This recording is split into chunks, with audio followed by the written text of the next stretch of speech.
put a smile on your face when you're moving from place to place. Good morning, good morning, morning, good morning, morning.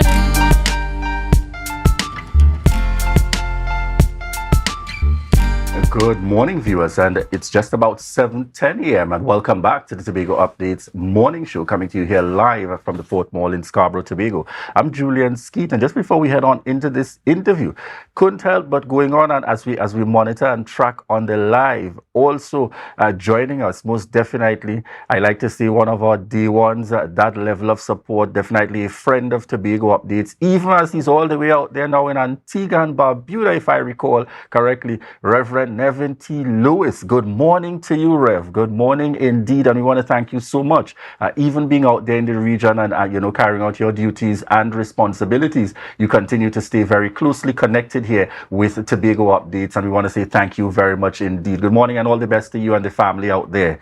All right, at this point, viewers, we're heading on in to our discussions this morning, and we should have joining us online Curtis Williams, President of the Trinidad and Tobago Chamber of Industry and Commerce Tobago Division, as we are speaking restoring safety, and giving us an idea of that meeting synopsis as we all remain very hopeful with the state of crime in Trinidad and Tobago. Good morning to you, Curtis Williams. No pressure at all. No, good morning to the viewers and listeners and Tobago Updates, and it's a pleasure having you here. It's a pleasure having me here. All right, thank you so much. And we're going to dive right on in.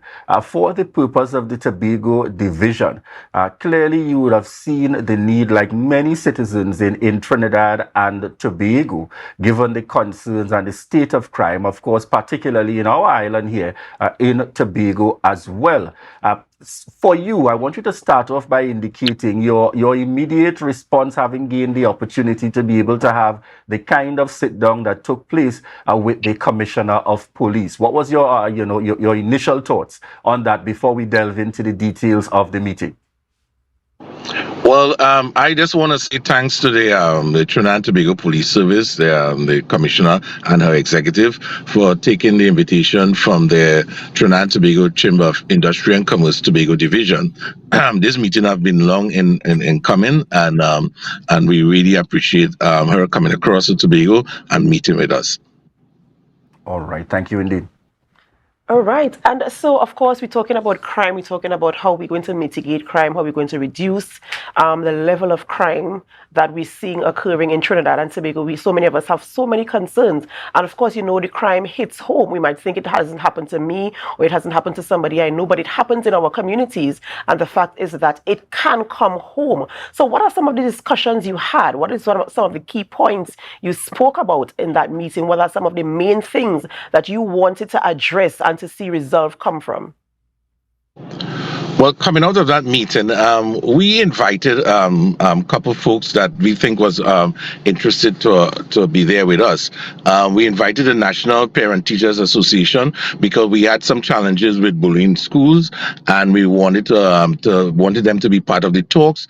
And they brought along the tutor. That's the Teachers Association as well. We also think it was wise for us to invite the youth organization. So we had the Tobago Youth Council there as well. And we did bring in the tourism sector folks and the Hotel and Tourism Association. And they are the folks that comprise of this initiative. And it went pretty much well in terms of they delivering what they ought to deliver as we move forward. Some of the topics that we spoke about to treat with, we want to delve straight into it with school violence, and we have noticed that there have been a upswing in school violence, in the bullying in schools, especially in the secondary schools. There are also bullying in primary schools, but most bullying is taking place in the secondary schools. So we thought it was very, very prudent of us to invite these folks into that meeting and to really have that important conversation going forward. We also took the opportunity to speak about community policing, and which definitely is a big player for us in terms of treating with the community and the gang violence. And coming out of that, there were some important outputs. One of the major outputs is that we develop a program with tutor and the Education Division, along with the National Parent Teachers Association, to deal with the school violence, and that will be coming out soon. The Division of Education will be in that talks as well with us as we go forward in treating with that program. I want to ask you, because certainly having these kinds of talks, is nothing new in Trinidad and Tobago. How hopeful are you that we will see actions coming out of these talks taking place? And I asked the question on the premise that I noted by way of a newspaper article, the commissioner assuring Tobagonians and Trinidad and Tobago that the TTPS has implemented several measures, etc. But it is also no secret on the flip side that she's by far not one of our popular commissioner of police, and people don't necessarily have that level of confidence in the commissioner of police at the moment. So how hopeful are you that these will ultimately transition into actions? Well, coming out from the talks, and this is one thing we did mention at the meeting, is that it's not going to just be a talk; it's going to be action oriented, and we will definitely guarantee with some of the information given to us that with immediate effect, some of the action definitely took place, and we can see, and they asked us to hold them accountable for the actions. That's from the ACP Hazel in Tobago. He asked us to hold him accountable to action here in Tobago in treating with crime and violence on the island. We must say that the coming out of the meeting, also we will be partnering with the community policing in adapting a community as we move forward. And why we said that is that the business community plays an important part in the community, and we want to give back to the community. So we ask the police where are some of the issues that they have, and they had a couple of issues dealing with resources, and we at the business community is more than willing to assist them in getting these resources on ground so that they can assist in crime fighting. And another thing, I want to piggyback on that question that Julian just asked in terms of seeing the action taking place, in terms of the conversations you had. We're going to have the action. Okay, you're hopeful that things are going to happen. What about sustainability?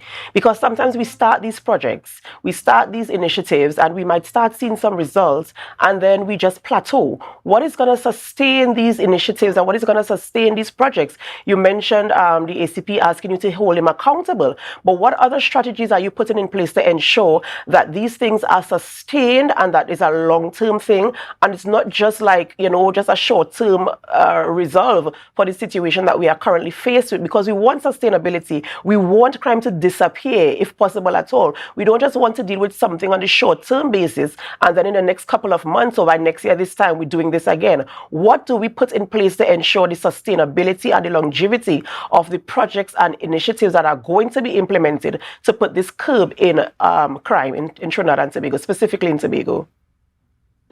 Well, one thing we came about with is having regular meetings, and at these regular meetings, the meetings information will be documented, and we will definitely be holding the TTPS accountable for the action items on the agenda.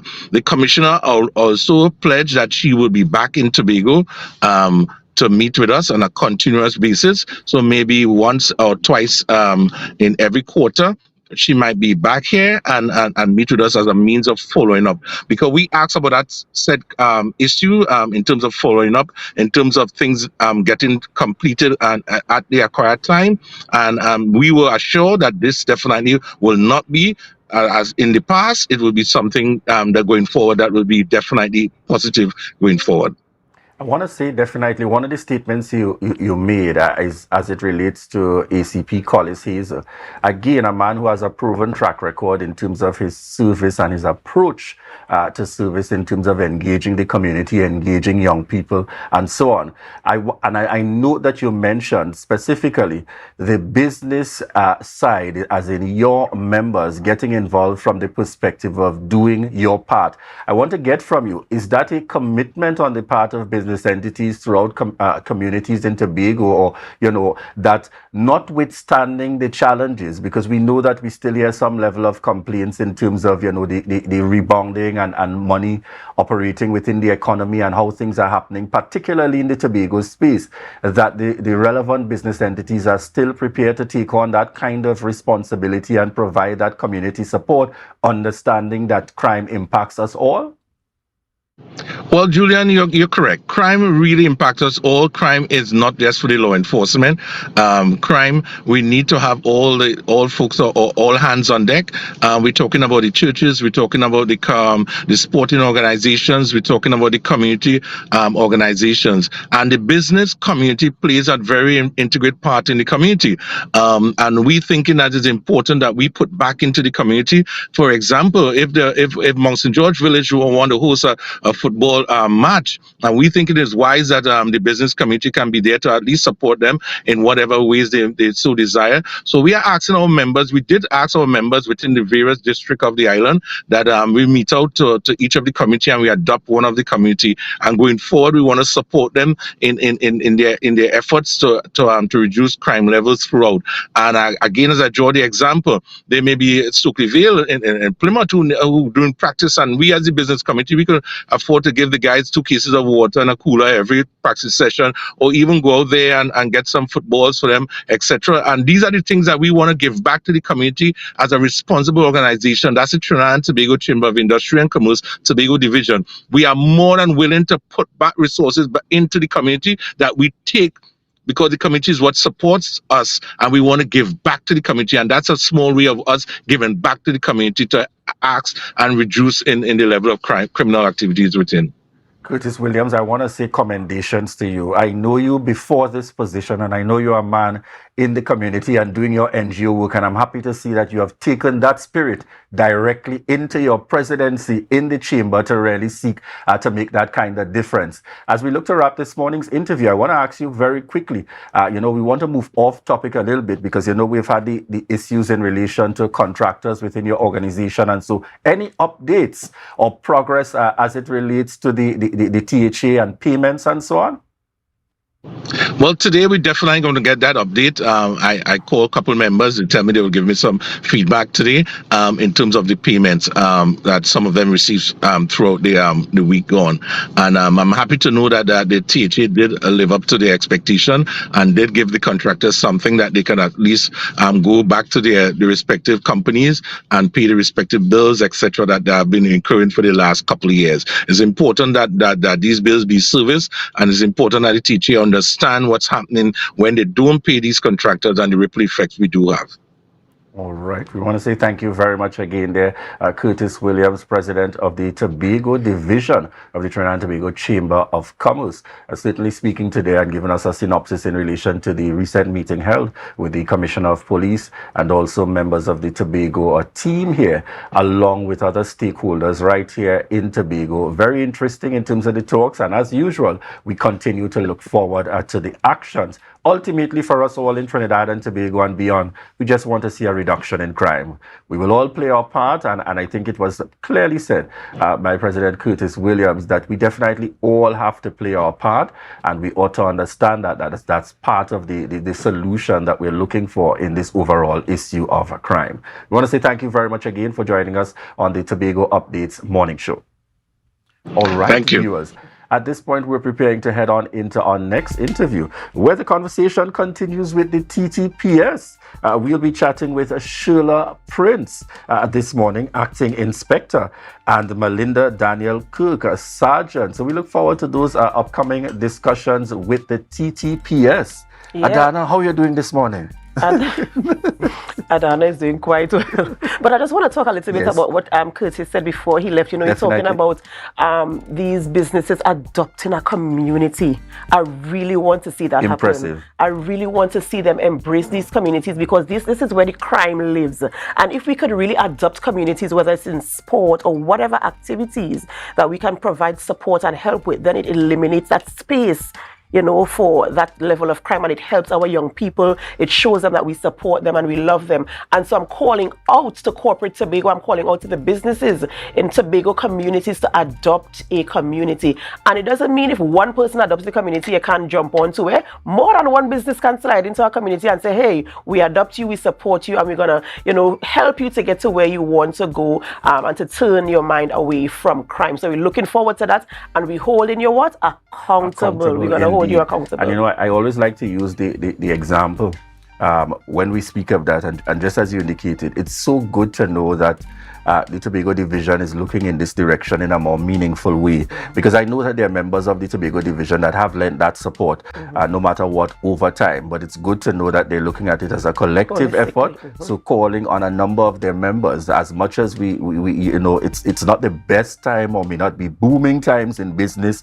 and you may still be rebounding from some challenges over time, but still you recognize the critical role of being able to give back, most certainly. So we look forward to those times. That's right.